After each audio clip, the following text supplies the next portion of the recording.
Yo, what's up mga idol? Nandito tayo ngayon sa Big Siomai ni Idol na matatagpuan dito sa Barangay Banga, May Kawayan, Bulacan. Ngayong araw ay dinayo tayo ng isang challenger. Tara, samahan nyo ako. Alright, so ito yung challenger natin. Tagasan ka, Idol? Tugatog po. Ayun, magpakilala ka muna. Cedric Milan po. Ayun, doon ko marap sa camera natin. Cedric Milan. Ayun, ilang taong ka na, Idol? 14 14. years old pa lang si Idol, pero eto kakasa sa challenge. So ngayon, pinagbigyan natin kasi ang sabi niya malakas daw siyang lumunok. Malakas bang lumunok tong kasama nyo? Malakas. Ayun oh. So kita nyo naman may mga kasama pa. So nakasupport yung mga kaibigan. Bakit ayaw mo?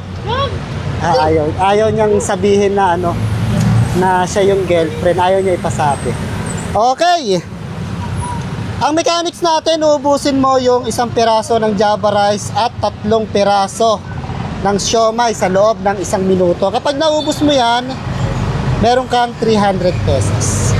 Okay, money down yan. Kapag nabit mo yung record natin, yung pinakamabilis na nakaubos sa challenge, 45 seconds, additional 200 pesos. So may 500 ka kapag ka nabit mo yung 45 seconds. Ready ka na, Idol? Opo. Grabe. Mukhang malakas lumunok to, si Idol. Okay. Umpisahan na natin. Ready ka na? Opo. Timer, start now. Ayun oh. Mukhang malakas nga lumunok to si Idol. Ayan. Fokusan mo, Idol. Fokusan mo lang, sabayan mo ng gulaman. Sabayan mo ng gulaman, ayan. Uminom ng gulaman si Idol. Ayan, tuloy-tuloy lang ang subo. Tuloy-tuloy lang, focus lang. 40 seconds pa. Mahaba pa oras mo, Idol. Sige, fokusan mo lang. Fokusan mo. Fokusan mo yung kanin. 30 seconds pa ang natitira. Ayun o, i-cheer nyo naman para ganahang lumunok. Ayun o, i-cheer nyo naman. Ayaw yan, Red. Ayun o, 20 seconds pa ang natitira. Is ka daw yung sumay pag nagsunan. Fokusan mo, Idol. 15 seconds na lang. Ayan na.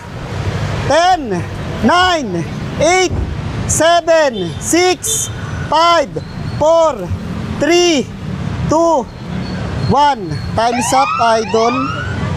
Ayun. So, hindi niya kinaya. Ano nangyari, Idol? Di ba lunok? Hindi makalunok. Hindi daw siya makalunok, Idol. Pero, syempre, bibigyan pa natin ng isang chance yan. Actually, galing siya dito kagabi, nakaubos siya ng 3 Java rice. And, in-inform niya ako na gusto niyang challenge. So, dahil sa nakaubos naman siya ng 3 rice kagabi, tingin ko, malakas lumunok. Kaya lang, hindi niya kinaya yung challenge natin, mga idol. Kukunin ko yung cash prize natin, idol. Pero may chance ka pang bumalik dito. Bibigyan pa kita ng pagkakataon na sumubok ulit sa challenge natin. Maraming salamat sa pagdayo sa Big Siomai ni Idol. Ano masasabi mo sa Big Siomai ni Idol? Solid. Ayun o. Kayo, ano masasabi nyo sa Big Siomai ni Idol? Sarap, Idol. Eto pa. Sarap niya, Idol. Ayun o, isa pa. Ayun, nag-thumbs up na lang si ate, nahihiya. Alright, kung sa tingin mo ay malakas kang lumunok at kaya mong ubusin ang 3 piraso ng Big Siomai at 1 Java rice, naghahanap ulit ako ng challenger. Sumugod ka na dito sa Big Siomai ni Idol. Banga, May Kawayan branch. Baka ikaw na ang susunod na challenger ko.